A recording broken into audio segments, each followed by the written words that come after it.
Hello बच्चों, आज के इस सेशन में हम बिहार बोर्ड क्लास 6 विज्ञान की नई पाठ्यपुस्तक जिज्ञासा के अध्याय 10 जो कि है सजीव विशेषताओं का अन्वेषण। सजीव यानी कि लिविंग क्रीचर्स, लिविंग थिंग्स, और विशेषताएं का मतलब होता है खूबियां, उनके गुण, कैरेक्टरिस्टिक्स, और अन्वेषण का मतलब होता है एक्सप्लोर करना, उनके बारे में जानना। तो आज के इस सेशन में हम विशेषकर खासकर जो सजीव होते हैं, जिनमें जान होती है, उनके अंदर क्या क्या विशेषताएं पाई जाती हैं, उनके बारे में जानेंगे। तो आइए शुरू करते हैं आज का ये सेशन। पाठ की शुरुआत हम करेंगे तालिका 10.1 के साथ। यहाँ पे दिया गया है हमारे आसपास की सजीव और निर्जीव वस्तुएं। सजीव जिनमें जान होता है और निर्जीव जिनमें जान नहीं होता है, जीवन नहीं होता है। तो यहाँ पे कुछ चीजों के नाम दिए गए हैं, उनमें से कुछ सजीव हैं, कुछ निर्जीव हैं। ठीक है, उनके नाम पहले कॉलम में दिए गए हैं। दूसरा जो कॉलम है वहां पे आपको अनुमान लगाना है कि ये सजीव है या निर्जीव है, और इसका आप क्या कारण देना चाहेंगे, और फिर उसका सही उत्तर क्या होगा उसे आपको पता भी करना होगा कि सच में आपने जो अंदाज लगाया तो वो सही है या गलत, और सही उत्तर का कारण या टिप्पणी भी आपको देना है। जैसे पहला लेते हैं, पेंसिल है। अनुमान लगाया आपने कि ये निर्जीव है। क्यों निर्जीव है? क्योंकि पेंसिल में वृद्धि नहीं होती है, पेंसिल में पोषण नहीं होता है, वे भोजन नहीं करते हैं। सही उत्तर भी क्या होगा? यही होगा, निर्जीव। और सही उत्तर का कारण, क्योंकि पेंसिल सचमुच में एक निर्जीव ही है। ये खुद से गति नहीं कर पाता है, इसमें वृद्धि नहीं होती है, ये श्वसन की क्रिया नहीं करता है, और भी बहुत सारे कारण हम लिख सकते हैं। पुस्तक, पुस्तक आपको क्या लगता है, जब पेंसिल निर्जीव है तो पुस्तक भी निर्जीव ही होगी। इसमें भी वही सारा कारण आप लिख सकते हैं। कबूतर, कबूतर में अनुमान दिया गया है कि यह सजीव है। कारण क्या है कि कबूतर जो है भोजन करता है, प्रजनन करता है, अंडे देता है, फिर अंडे से बच्चे निकलते हैं, गति भी करता है, उड़ता है ना। तो सही उत्तर भी क्या होगा? सजीव ही होगा। और सही उत्तर का कारण भी वही होगा कि सजीवों के अंदर जो भी विशेषताएं पाई जाती हैं वो सारी विशेषताएं कबूतर के अंदर मौजूद है। इसी तरह से कार, मान लिया किसी बच्चे को लगता है कि यह सजीव है क्योंकि ये गति करता है, और वो कारण लिख देता है कि वो गति करता है, तो इसका सही उत्तर क्या होगा?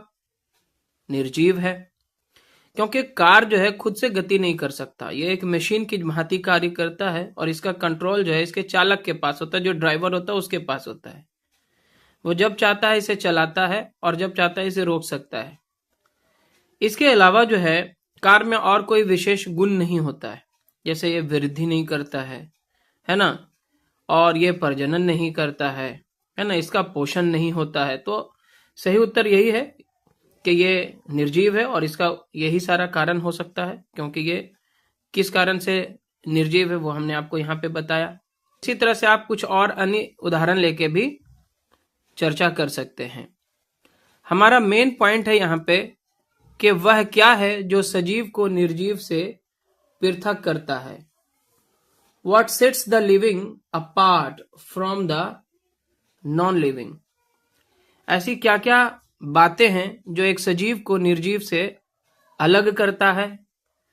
ऐसी क्या खूबियां हैं जो सजीव में पाई जाती है, निर्जीव में नहीं पाई जाती है? तो सबसे पहला पॉइंट हम लेते हैं सजीव और निर्जीव के बीच में अंतर का, कि सजीव जो है गति करते हैं और निर्जीव गति नहीं करते हैं।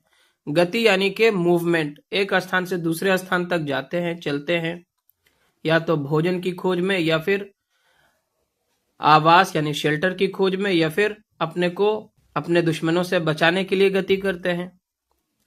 पेड़ पौधे सजीव होते हैं, लेकिन आप कहेंगे कि पौधों में तो गति नहीं होती है, पौधे तो एक स्थान से दूसरे स्थान तक नहीं जाते हैं। यद्यपि पौधे एक स्थान से दूसरे स्थान पर नहीं जाते, लेकिन वे कुछ निश्चित प्रकार की गतियां प्रदर्शित करते हैं। पौधों में गति का एक उदाहरण है फूलों का खिलना। ठीक है, फूल जो है पहले कली के रूप में होता है, फिर वो खिल जाता है, यानी उसके अंगों में भी क्या हो रहा है? गति हो रहा है। पौधों में गति का एक अन्य उदाहरण है कीट भक्षी पौधा, जिसे हम इंसेक्टिवोरस प्लांट कहते हैं। कीट भक्षी पौधे अपने पोषण के लिए कीटों पर निर्भर होते हैं। कीट भक्षी पौधों का एक उदाहरण है ड्रोसेरा, जिसका चित्र यहां पे दिया भी गया है। ठीक है। ड्रोसेरा की पत्तियां तश्तरी यानी कि सौसर के आकार की होती हैं, जैसे आप यहां पे देख पा रहे हैं। ठीक है। जिनमें असमान लंबाई वाले बाल जैसे अनेक तंतु होते हैं, रेशे होते हैं, जिसके छोर पर चिपचिपा पदार्थ होता है। जब भी कोई कीट तश्तरी की सतह को स्पर्श करता है, बाल अंदर की ओर मुड़ जाते हैं और अपने चिपचिपे छोर से कीट को जकड़ लेते हैं। इस प्रकार हम कह सकते हैं कि पौधों में भी गति होती है। कुछ और पौधों का उदाहरण अगर आप लें तो आप सूर्यमुखी का पौधा ले सकते हैं। सूर्यमुखी का जो फूल होता है वो सूरज को अनुसरण करते हुए गति करता है। सुबह में उसका फेस जो है पूरब की ओर होता है, दोपहर होते होते वो बिल्कुल सीधा हो जाता है और शाम होते होते उसका फेसिंग जो है पश्चिम की तरफ हो जाता है। इसी प्रकार छुई मुई का जो पौधा होता है उसकी पत्तियों को छूने से वो सिकुड़ जाती हैं और फिर धीरे धीरे नॉर्मल हो जाती हैं। सजीव और निर्जीव में एक बड़ा अंतर यह है कि सजीव वृद्धि करते हैं यानी कि ग्रोथ करते हैं, जबकि निर्जीव में वृद्धि नहीं होती है। यहां पे शिशु में वृद्धि दिखाई गई है। और बच्चों, किसी भी सजीव को अपने वृद्धि और विकास के लिए भोजन यानी कि पोषण की आवश्यकता होती है, न्यूट्रिशन की आवश्यकता होती है। और साथ ही साथ जो निर्जीव होते हैं वो पोषण नहीं करते, उन्हें भोजन की आवश्यकता नहीं होती है। और एक दूसरा बड़ा अंतर सजीवों और निर्जीवों में यह है कि सजीव जो है श्वसन की प्रक्रिया करते हैं, सांस लेते हैं, जबकि निर्जीव श्वसन की प्रक्रिया नहीं करते। पेड़ पौधे भी श्वसन की प्रक्रिया करते हैं। पौधे की पत्तियों की सतह पर छोटे छोटे छिद्र होते हैं जिन्हें रंध्र कहते हैं, स्टोमेटा कहते हैं।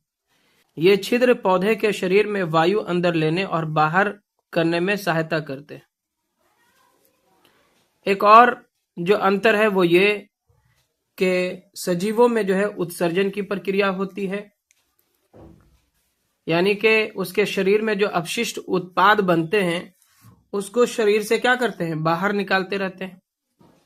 वो उत्सर्जन या एक्सक्रीशन कहलाता है।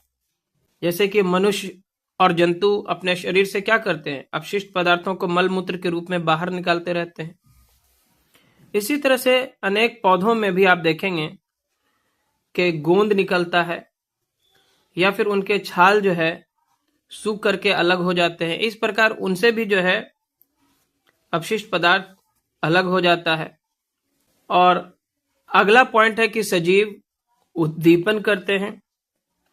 कोई भी वस्तु या कोई घटना जो सजीवों को अनुक्रिया के लिए प्रेरित करती है उद्दीपन कहलाती है। जैसे मान लिया जाए आपके पांव में कोई कांटा चुभ जाए तो आप जल्दी से अपने पैर को देखते हैं, चेक करते हैं कि क्या हो गया, क्या चुभ गया, है ना। या आपको ठंड महसूस होता है, आपको गर्मी लगता है, आप कोई गर्म वस्तु को छू लेते हो, है ना। या कोई कुत्ता आपकी तरफ दौड़ता है तो आप उससे बचने के लिए कोशिश करते हो, जिसे हम कहते हैं कि हम उद्दीपन के प्रति अनुक्रिया करते हैं, रिस्पॉन्ड करते हैं। सभी सजीव उद्दीपन के प्रति अनुक्रिया करते हैं, यानी सुख दुख का अनुभव करते हैं, गर्म ठंडा का अनुभव करते हैं और कोई खतरे का अनुभव करते हैं, है ना। और उसके प्रति जो है रिस्पॉन्ड भी करते हैं, अनुक्रिया भी करते हैं। चलिए, और यही है छुई मुई का पौधा, जिसके बारे में मैं बात कर रहा था कि इसकी पत्तियों को जब आप छूते हैं तो ये सिकुड़ जाती है और फिर जब आप वहां से हट जाते हैं तो कुछ ही मिनटों के बाद ये फिर से नॉर्मल हो जाती है। सजीवों और निर्जीवों में एक मुख्य अंतर यह भी है कि सजीव जनन की प्रक्रिया करते हैं, यानी कि रिप्रोडक्शन करते हैं, अपने जैसे संतान को जन्म देते हैं। ठीक है।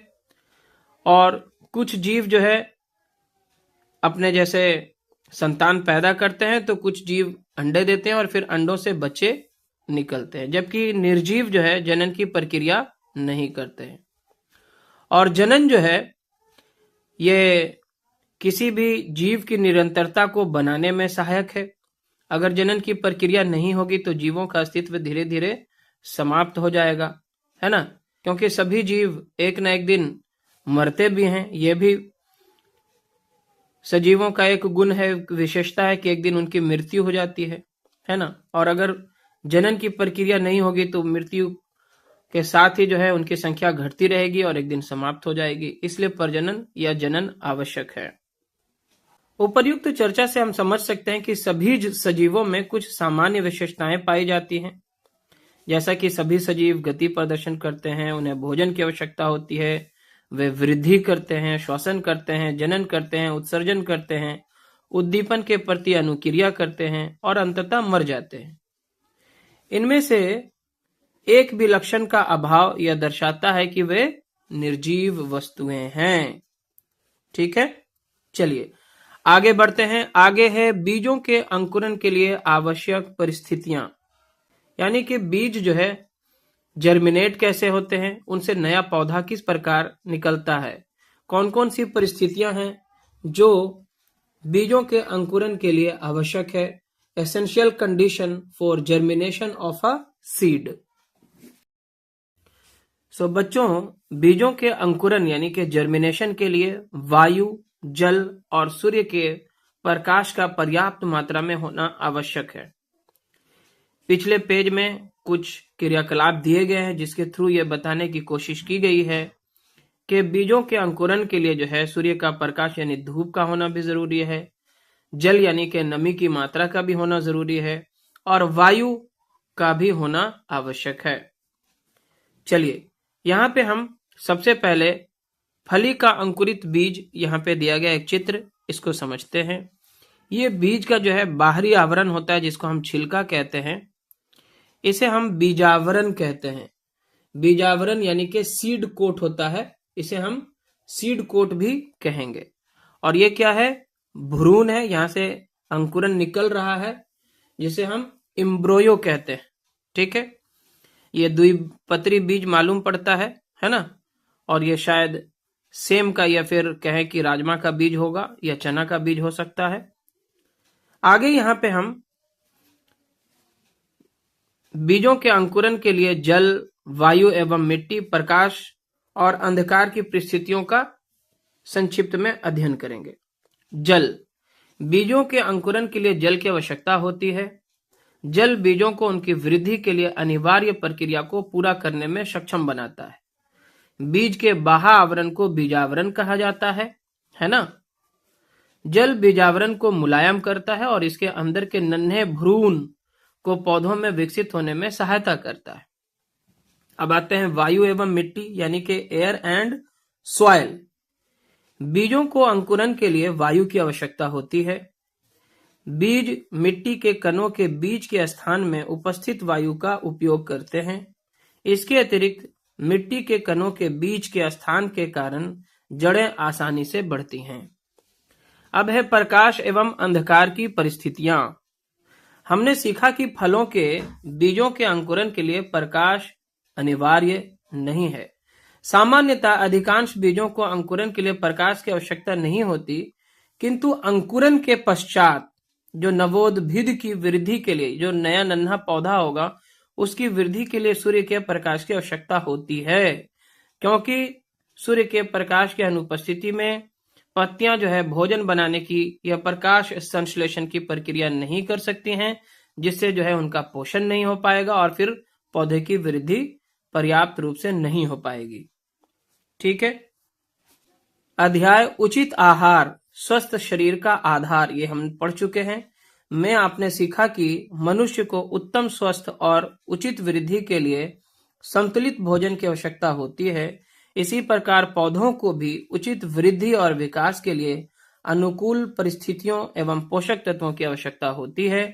यहाँ पे कुछ एडिशनल इंफॉर्मेशन दिया गया है। क्या आप जानते हैं कॉलियस और पिटूनिया जैसे कुछ पुष्पीय पौधों में बीजांकुरन के लिए प्रकाश की आवश्यकता होती है। इन बीजों को मिट्टी से ढकने पर इनका अंकुरण बाधित होता है, वही कैलेंडुला और जीनिया जैसे कुछ पुष्पीय पौधे यानी कि फ्लावरिंग प्लांट हैं, पौधों में बीजांकुरण के लिए अंधकार की आवश्यकता होती है। इन बीजों को पर्याप्त मिट्टी से ढका जाना चाहिए। आगे यहाँ पे प्रश्न दिया गया है, आप बीजों को सजीव या निर्जीव किस श्रेणी में रखेंगे? तो बच्चों, हम मूल रूप से बीजों को सजीव मानेंगे, क्योंकि बीजों के अंदर ही एक नया नन्हा पौधा जो है छुपा होता है, और जब इनको अनुकूल परिस्थितियां मिलती हैं और जब बीज को अनुकूल परिस्थितियां मिलती हैं तो उससे नया पौधा जन्म लेता है। इस प्रकार हम बीजों को सजीव की श्रेणी में रखेंगे। आगे है पौधों में वृद्धि एवं गति। ठीक है, जब एक नया नवोद्भिद यानी कि नया नन्हा पौधा जो है जन्म लेता है तो उसमें वृद्धि एवं गति जो है किस प्रकार होता है, क्योंकि पौधों में दो भाग होते हैं। एक होता है हमारा जड़, जिसे हम क्या कहते हैं, रूट, और दूसरा होता है पररोह यानी के शूट, यानी के जड़ के ऊपर वाला भाग, तना और तना के अतिरिक्त जो अन्य भाग हैं, है ना। तो आइए आगे हम इनके बारे में जानते हैं। यहाँ पे भी कुछ क्रियाकलाप के माध्यम से हमें यह समझाने की कोशिश की गई है कि पौधों में जो वृद्धि है, जड़ और पररोह की जो वृद्धि की दिशा है, वो हमेशा जो है किसी भी स्थिति में रखने पर समान रूप से होती है। यानी जड़ हमेशा जो है वो जमीन में नीचे की ओर जाता है, और जो पररोह है वो हमेशा सूर्य के प्रकाश की दिशा में ऊपर की ओर बढ़ता है।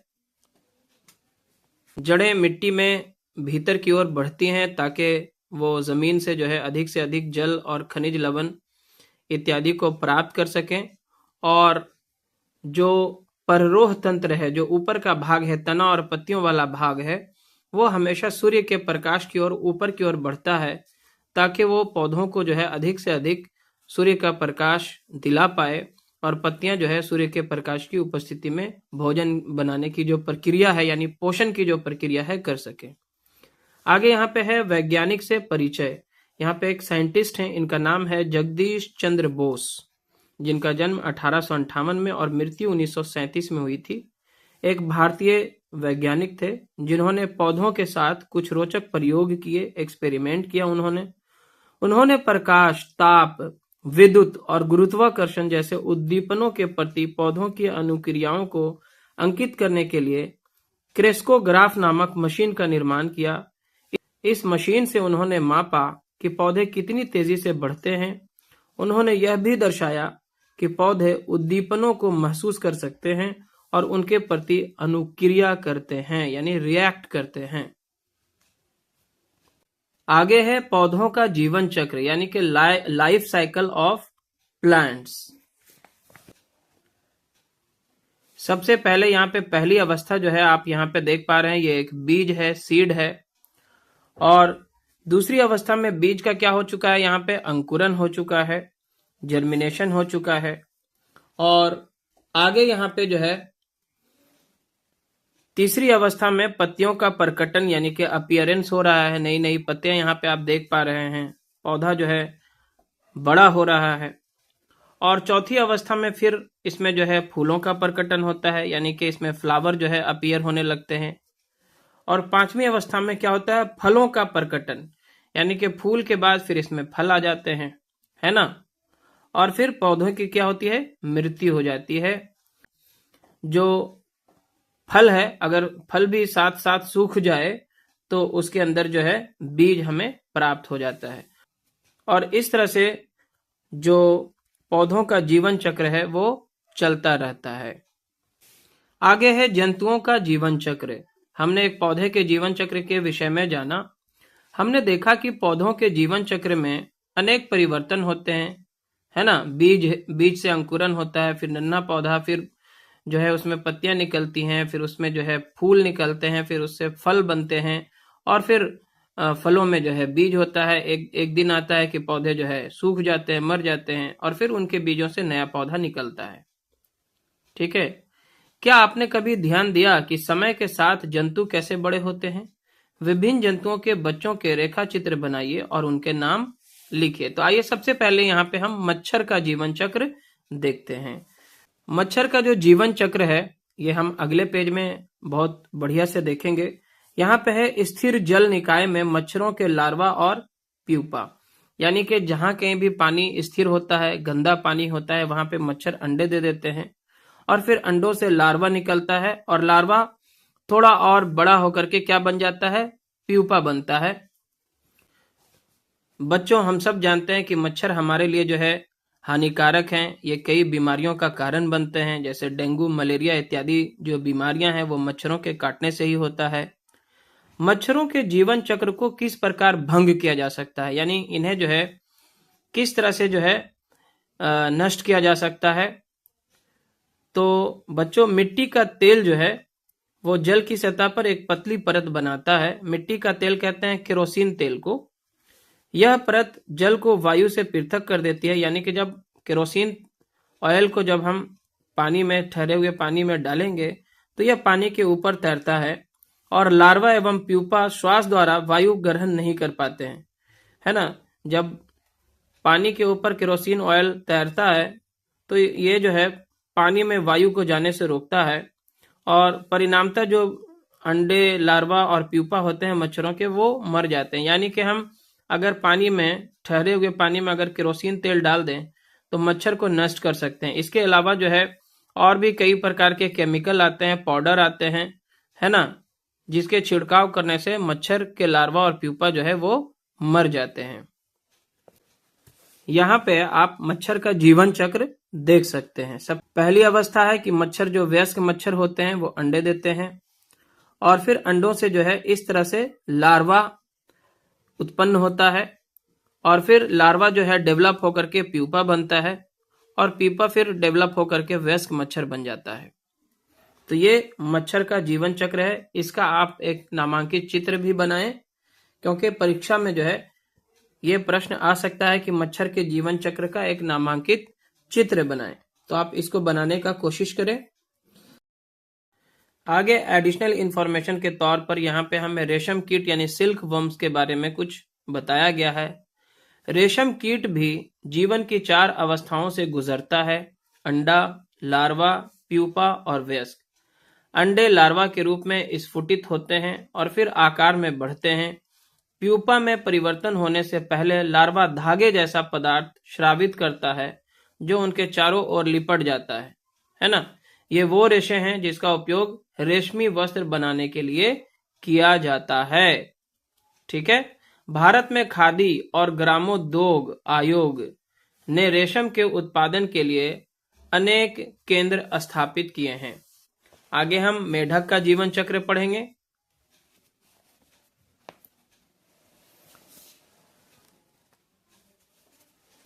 तो यहाँ पे आप तालाब में जो मेढक की विभिन्न अवस्थाएं हैं उनको देख सकते हैं। ठीक है। तो आगे यहाँ पे मेढक का जो जीवन चक्र है वो दिया गया है। सबसे पहली अवस्था जो है जलांडक, यहाँ पे पहला दिन है। मेढक जो है, जो वयस्क मेढक है वो यहाँ पे अंडे देते हैं और 3-4 दिनों के अंदर अंदर इसमें एक जेलीनुमा संरचना आ जाती है जो भ्रूण कहलाता है और अगले 7-10 दिन के अंदर जो है इनसे जो है बच्चे निकल आते हैं जो टैडपॉल कहलाता है और इनके पूंछ भी होते हैं और 8 से 10 सप्ताह के बाद टैडपॉल के जो है पैर निकलने लगते हैं और 12 सप्ताह होते होते ये एक छोटा सा मेढक बन जाता है जिसे हम मंडूकक कहते हैं और 14 सप्ताह होते होते ये एक वयस्क मेढक बन जाता है। और अध्याय के अंत में है कि आपके विचार से क्या पक्षी भी जीवन चक्र की विभिन्न अवस्थाओं में महत्वपूर्ण परिवर्तन प्रदर्शित करते हैं? तो बिल्कुल, पक्षी जो है अंडे देते हैं, फिर अंडे को जो है कुछ दिनों तक, 2 से 3 सप्ताह तक, किसी को 4 सप्ताह तक सेना पड़ता है और जो मादा पक्षी होती हैं वो अंडे के ऊपर बैठी रहती हैं, उसको सेती हैं, उसको गर्मी पहुंचाती रहती हैं, फिर उससे बच्चे निकल आते हैं और उन बच्चों को जो है फिर जो पक्षी होते हैं, जो उनके माता पिता होते हैं, उनको पोषण के लिए उनको कीड़े मकोड़े और दाने लाकर खिलाते हैं। फिर धीरे धीरे जो है उनके पर निकलते हैं और फिर वो धीरे धीरे जो है उड़ने के लायक हो जाते हैं। जब वो बिल्कुल वयस्क हो जाते हैं, स्वतंत्र रूप से उड़ने लगते हैं, भोजन करने लगते हैं, तब वो फिर अपने माता पिता से अलग हो जाते हैं।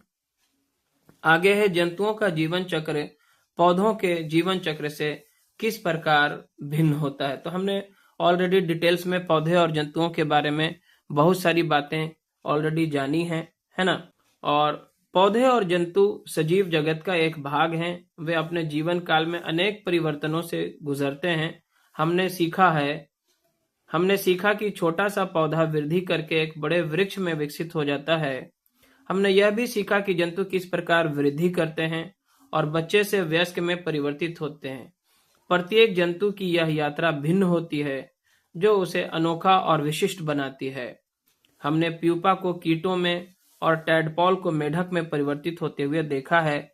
इसी प्रकार के परिवर्तन पौधों और जंतुओं के जीवित रहने और अपनी प्रजाति की निरंतरता को बनाए रखने के लिए महत्वपूर्ण होते हैं। हमें भी उनका और उनके आवास स्थानों का ध्यान रखना चाहिए। उनके आवास विकसित और सुरक्षित करके हम इस समृद्ध सजीव जगत में योगदान दे सकते हैं। तो आज के इस सेशन में यहीं तक। अगर आपको यह वीडियो लेसन पसंद आया तो जरूर से इसे लाइक करें, शेयर करें अपने सभी दोस्तों के साथ। चैनल पे नए हैं या अपने चैनल को अभी तक सब्सक्राइब नहीं किया है तो सब्सक्राइब जरूर करें। धन्यवाद।